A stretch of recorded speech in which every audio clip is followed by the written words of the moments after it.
बहुत सारे जम्मू कश्मीर के लोग देख रहे हैं, नौजवानों ने कहा कि एमएलए अपनी सैलरी की बात कर रहे हैं। मैं उन लोगों को इस हाउस से बताना चाहूंगा, अगर सैलरी होगी तो ईमानदारी से काम होगा। मैंने मांग की है तो मैं चाहता हूं हमारी सैलरी होगी, जमीन पे हम लोगों से काम करवाएंगे और ब्यूरोक्रेट को भी काम कराने पे मजबूर करेंगे। जिस तालीम के बारे में हम बात कर रहे हैं 12,015 करोड़, उसके अलावा हेल्थ में हमने 8,913 करोड़ की बात की है। इस बजट से जिस तालीम को हम फरोग देना चाहते हैं उस पढ़ाई से आज तक हम लोगों को फायदा नहीं हुआ। अगर नौकरी मिल गई तो नौकरी में हमने काम कर लिया, अगर नौकरी नहीं मिली तो वो सिर्फ शेर व शायरी काम आती है, बाकी उस तालीम से हमें कोई फायदा नहीं है। मैं चाहता हूं कि सिलेबस में तब्दीली लाई जाए, करिकुलम जो है सुधारा जाए। उसके अलावा अब टाइम कम है, मैं इसलिए जल्दी जल्दी बोल रहा हूं सर।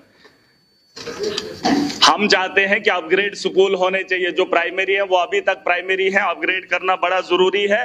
गांव अब शहर में तब्दील हो गए हैं, आबादी बहुत बड़ी है सर, उसके बारे में सोचा जाना चाहिए। 200 रुपए लेने के लिए एक बच्चे ने कल प्रेमनगर में एक आदमी के ऊपर चाकू चला दिया। उस तालीम से हमें ये फायदा हो रहा है कि नशा आम हो चुका है। जम्मू के अंदर 200 रुपया पाने के लिए प्रेमनगर में एक आदमी ने दूसरे नौजवान को चाकू मार दिया सर। उस पढ़े लिखे तालीम याफ्ता के बारे में जो एजुकेशन की हम बात कर रहे हैं, उसके बाद पढ़े लिखे नौजवान के बारे में हमने क्या सोचा है वो भी इस बजट में, इस ये जो पैसा भेजा गया है या एजुकेशन सिस्टम को बेहतर करने के लिए बनाया गया है उसके बारे में भी सोचा जाना चाहिए।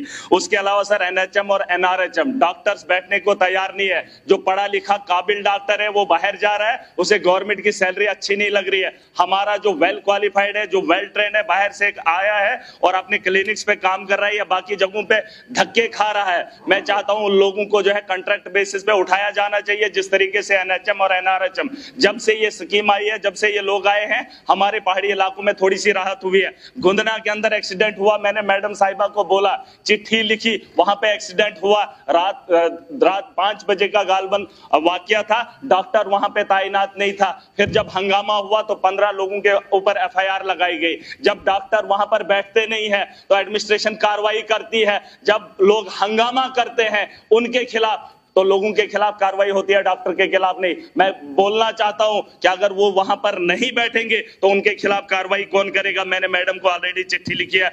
पीएचसी का 20,000 की आबादी है सर, गुंदना का इलाका है, 20,000 की आबादी है, लेकिन वहां पर एम्बुलेंस नहीं है। उसके अलावा मैं बात खत्म करूंगा सर, सोशल वेलफेयर की बात है। इन्होंने बड़े किस्से सुनाए, बुजुर्गों के लिए इन्होंने स्कीमें लाई, लेकिन 3-4 साल से मैं देख रहा हूं कि सिर्फ फार्म भरे जा रहे हैं, पेंशन नहीं आ रही है। और जो सर अपाहिज हैं, जिनके पैर कटे हैं, जिनके बाजू कटे हैं, उनको 2000 से गुजारा नहीं होगा, क्योंकि वो रोजमर्रा की जिंदगी में जी नहीं पाएंगे। उनके उसमें भी इजाफा होना चाहिए। बाकी सर मैं चाहूंगा कि बीजेपी को वक्त मिलता है, एनसी को वक्त मिलता है, कांग्रेस को मिलता है, मुझे भी वक्त का ख्याल किया जाए ताकि मैं भी वक्त पे बात करूं और जो आपका सेशन होगा उस सेशन में अपना भी योगदान दे। हाँ, सीडीएफ का भी सर ख्याल रखा जाए।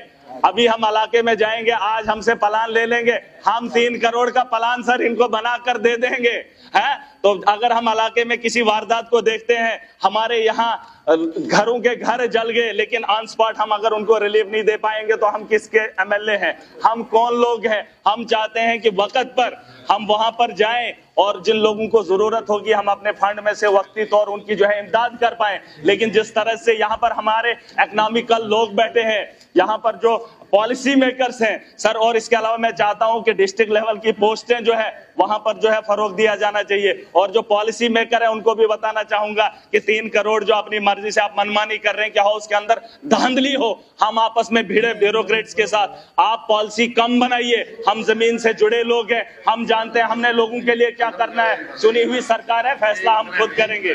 और सैलरी तो बोला सर, ये सैलरी के बारे में भी डिमांड है, एक रेजुलेशन है, जरूरी है। किसी ने कहा था कि ये लोग अपनी सैलरी की मांग कर रहे हैं, बहुत सारे जम्मू कश्मीर के लोग देख रहे हैं, नौजवानों ने कहा कि एमएलए अपनी सैलरी की बात कर रहे हैं। मैं उन लोगों को इस हाउस से बताना चाहूंगा, अगर सैलरी होगी तो ईमानदारी से काम होगा। मैंने मांग की है तो मैं चाहता हूं हमारी सैलरी होगी, जमीन पे हम लोगों से काम करवाएंगे और ब्यूरोक्रेट को भी काम कराने पे मजबूर करेंगे। हमारी आज की कार्रवाई खत्म होती है।